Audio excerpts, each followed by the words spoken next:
Hey there, and welcome back to Transformers War for Cybertron! Thanks to the release and continual updating of UPK Explorer and the many modding advances seen from some of the best modders in the Transformers community, we have what I believe to be the definitive take we will ever get to seeing the DLC on PC. Seriously, this release legit feels like the real deal. Now, let me first start off by saying that all the hard work put into this mod comes from a team of modders far more knowledgeable on WFC than myself. The amount of time, dedication, and the impeccable knowledge of the team working on this mod is nothing short of spectacular. And while I did provide a few small bits of feedback and even a few small fixes, the majority of the work for this mod was not done by me. Heck, I don't think I have half the understanding to pull off a fraction of what these guys did. Additionally, I would like to comment that while there is another DLC mod currently out, released by Dark Element, I personally have no direct experience with that particular mod, and therefore cannot comment on how one take on the DLC compares to the other. What I can comment on, however, are what fixes and updates I am personally aware of from my own experience with the DLC files. So that is what the bulk of this video is going to be. Well, we've got a lot to run through here, and I want to be fast but thorough. So, let's get this show rolling and dive into some DLC. Before we get into the meat of the mod, I'm just going to run through the installation process real quick. Extract the free folders from the RAR file, and paste them into your War for Cybertron folder. And you're pretty much all set to go. Though before you do so, I do recommend having a backup copy of your original Colased and TWFC EXE. Never hurts to have spares of those, just in case something goes wrong. As an additional step, you also want to make sure that any previous DLC folders or active mods in your mods folder that affect multiplayer or escalation are taken off while using this mod, as they can potentially cause some texture/material problems. But other than that, installation is a breeze. Now let's get into the good stuff. First, let's start with the character creation. Every character in the game now functions exactly as if they were on the consoles. What I mainly mean is that originally, if you attempted to select a DLC character by default in the customization menu, no one would show up in the creator, until you chose a game mode and selected a DLC map. But now, all the DLC characters appear straight from the get-go. Additionally, all the DLC characters and their materials now appear exactly as they're supposed to. You see, there was an issue with the PS3 models that resulted in some horrific shading anomalies due to their normals being botched. Fortunately, however, the Xbox 360 models have their normals still intact, and since UPK Explorer allows you to import and export models to different packages, regardless of platform, all the normal anomalies have been fixed, and the characters now look incredible. And additionally, none of the standard playable characters have any negative effects either, as some would occasionally appear textureless when I load the PS3 UI lobby. But this mod thankfully resolves all that. So, every character in the DLC, Jazz, Dead End, Onslaught, Zeta Prime, Shockwave, Scattershot, and Demolisher will work perfectly in whatever map you choose, whether that be DLC or otherwise. Well, that's all I got to say for the characters. Let's move further into multiplayer by taking a quick look at some of the fixes made to some of the maps.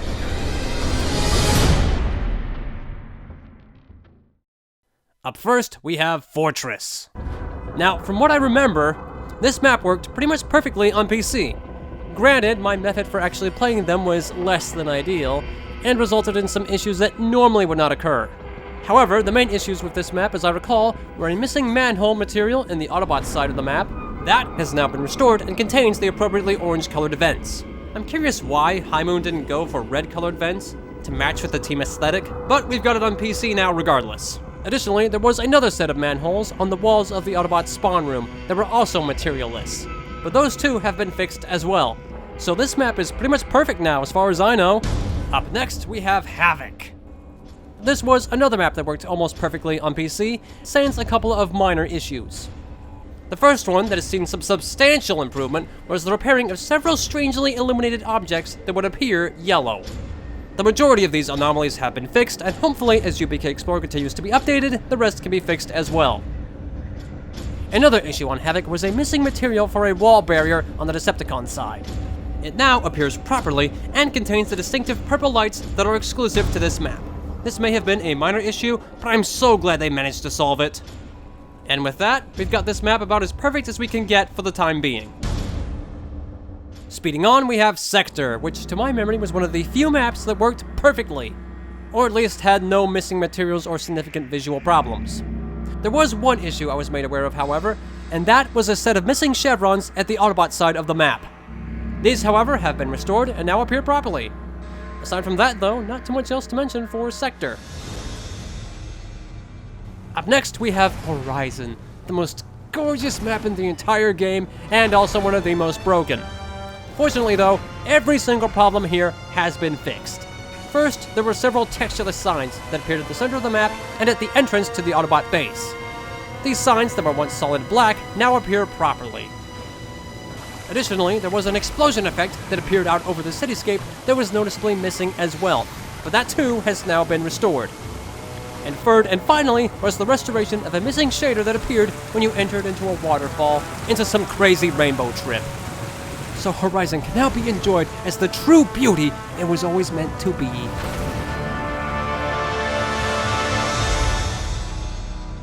And finally, we close off with Metropolis, which to my knowledge also worked pretty much perfectly on PC.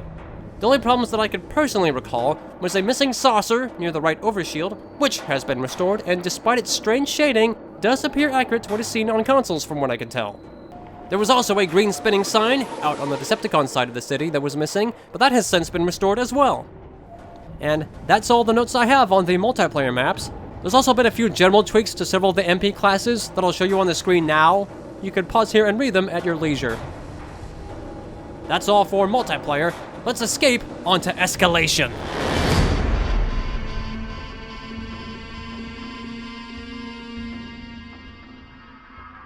Let's start with some of the general changes made to the mode overall. Starting with some character updates. Jazz has received the Ion Booster perk to his Moleculon Bomb that grants him a speed boost while moving near it. Both Scattershot and Onslaught have received some unused guided missile perks that increase the missile's fuse time and maneuverability. Additionally, Scattershot has had his cooldown ability changed from Barrier to Hover. Skywarp has had his right arm armor removed from the main model and no longer clips through his weapon. Demolisher has received updated textures that increase his energon intensity, as well as had the missing plates on the left side of his back restored too. Breakdown's hover to boost animation now plays properly instead of instantly going to his boost animation. RC has finally received a fix for her broken arm animations, which no longer make it appear malformed while not in weapon mode. Shockwave has likewise received a slight fix for his arm, where a single section was improperly rigged and thus stuck out awkwardly. And Zeta Prime's boost and ramming sounds that were obviously absent in the base game have now been enabled. There's also been some updates to some of the AI as well. The Autobot Shotgunner has had his overshield material fixed. Honestly, of all the materials to get wrong, I have no idea how High Moon failed to catch this one. The Autobot Machine Gunners have their engine booster effects enabled, which I didn't really pay attention to before now, but now that I've seen them, I don't think I can get used to being without them now. Dance, Beauty Autobot! The tank soldiers now have voice lines enabled for when they use their Frenzy Barrage attack, and as a bonus, there have been several additional color variations added to specific enemies. The Autobot Machine Gunners have free Vig color schemes, seen in Brawl's Icon Destroyed cutscene. Blue-red, yellow-red, and a gray-red. The Decepticon Machine Gunners likewise have their two additional Vig colors, the gray and the cyan. The Autobot Rocketeers have their two additional decos seen in the game, the standard red, which is most commonly seen in campaign, and the black deco that is encountered at the rocket barriers. Likewise, the Decepticon Rocketeer has the black-purple deco, seen at the rocket barriers as well. The Autobot Flyer has received his proper color scheme, compared to the Escalation-exclusive inverted variant. On the flip side, the Decepticon Seeker has received an alternate deco using his inverted material colors. And that's all for general changes. Let's move on to the maps themselves, starting with Forsaken. Forsaken was easily the most botched map in the entire game, due to the main ground rock texture that is seen just about everywhere being obviously absent. Fortunately, that issue has been remarkably mended, making the map actually look decent on PC for once. Additionally, the floodgate control screens that were also noticeably absent have been restored as well. Enemy destroyed! And it also now has the MP voice lines enabled for Jazz and Scattershot. Suffice to say, having this map actually look the way it's supposed to makes this mod all the more worth having. Continuing on, we have District, a rehash of the base Rust map that, as I recall, was mostly functional, considering it was, after all, based upon a vanilla map. However, some of the more unique additions to this map that didn't work quite properly in the PC version now do. Firstly, there were a series of signs at the center of the map that I must have been too blind to notice the first time I played this level, but all of them have since been fixed and now appear properly. Additionally, there were some missing lightning icons for various dispensers across the map that were most prominently found in the laser room at the top left of the map, but these two now appear properly. Iconic character lines now work as well. For me? And there are some additional Omega Supreme lines that have been restored as well. I am Omega Supreme. I can fall in the cream. This is not one of them, but it is actually a legit line from the game, just not one included in the PC version of the game. And that's the deal with District. Let's continue on to our next map. Next, we have Static, another Escalation clone of a multiplayer map, this time based upon Havoc, that is much more closed and compact compared to its parent. As I recall, there were only a few issues here, but generally this level seemed to work pretty well overall. First, there were some broken signs in the center room that now appear properly. There were some broken crystals in the front left chamber that also now appear properly. And perhaps most notable of all, the missing teleporter texture at the front right chamber has also now been restored. And as a bonus, the incineration chamber has been buffed to do additional damage.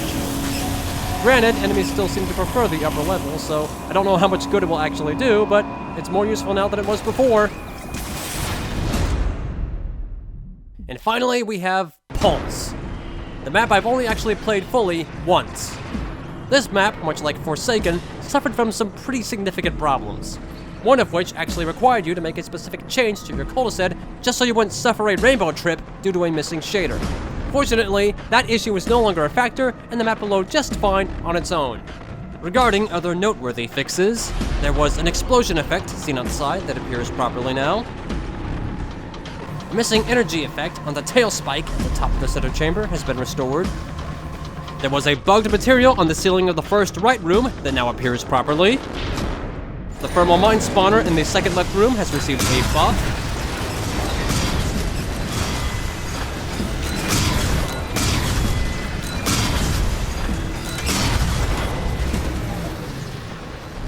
Likewise, the beam trap in the second right room has also been buffed as well, which, considering how ineffective that thing was when I used it, I think is quite the welcome fix.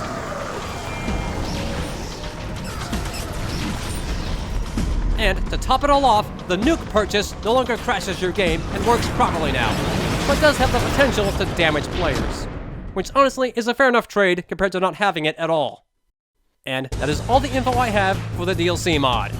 I cannot recommend this mod any higher than I have. Honestly, I don't think I'll even take this mod off after this.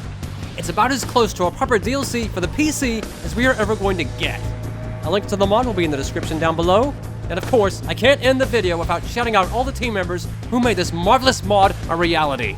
Those members being Spooky, Ceka, and DarkHavoXBen, who provided emotional support. I was told to say that. Links to their channels will be down in the description. And what are you waiting for? Download it right now, and wage some more on War for Cybertron. Seriously, let's bring some life back into this game again. I've really missed it. Well, that'll be a wrap on this video for me.